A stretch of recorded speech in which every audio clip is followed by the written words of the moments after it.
तो अब हमारा टॉपिक है, पहले हम कोशिश करेंगे माइकलसन इंटरफेरोमीटर के न्यूमेरिकल कर ले। तो बुक का क्वेश्चन नंबर 1 है,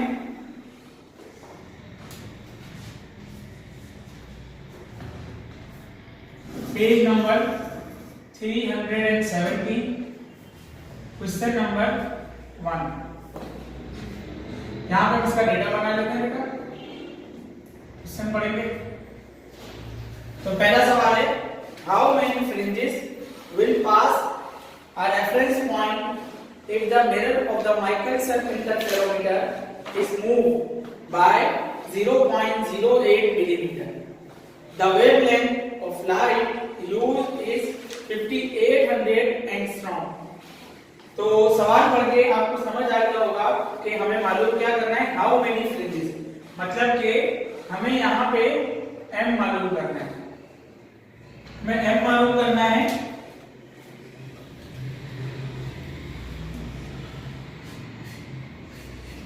और आपको डेटा में गिवन क्या है, वेवलेंथ ऑफ लाइट आपको गिवन है 5800 एंगस्ट्रॉम।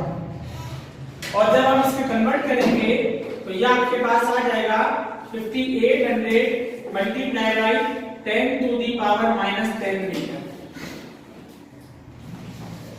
साथ में आपको यहाँ पे डिस्टेंस गिवन है, जैसे कि मैंने आपको बताया था कि यहाँ पे सवाल में लिखा हुआ है, अगर आप लाइन नंबर 2 पढ़ें, if the mirror of Michelson interferometer is moved by 0.08 millimeter, यानी कि आपको d गिवन है 0.08 मिलीमीटर। इसको मीटर में कन्वर्ट करेंगे तो 1000 से डिवाइड भी कर सकते हैं और यहाँ पे मिली की वैल्यू भी लिख सकते हैं, जो कि बराबर होती है एक्सपोनेंट -3 मीटर। अब आपने क्या करना है, नंबर ऑफ फ्रिंजेस मालूम करनी है। तो सॉल्यूशन लेते हैं इसका। फॉर्मूला हमें पता है, m lambda is equal to 2d। तो m किसके बराबर हो जाएगा, 2d डिवाइडेड बाय लैम्डा।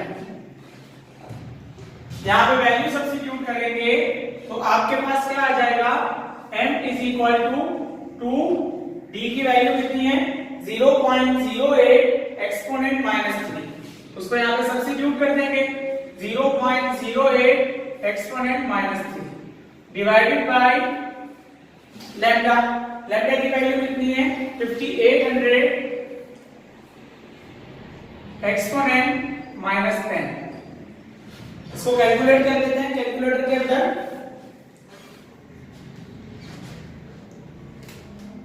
हमारे पास वैल्यू आ जाएगी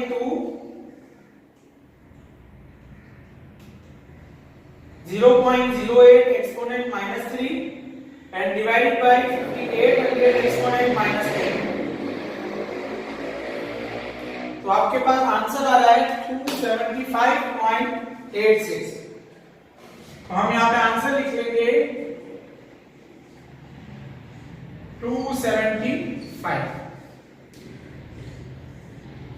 ये आपके पास इसका आंसर आ गया।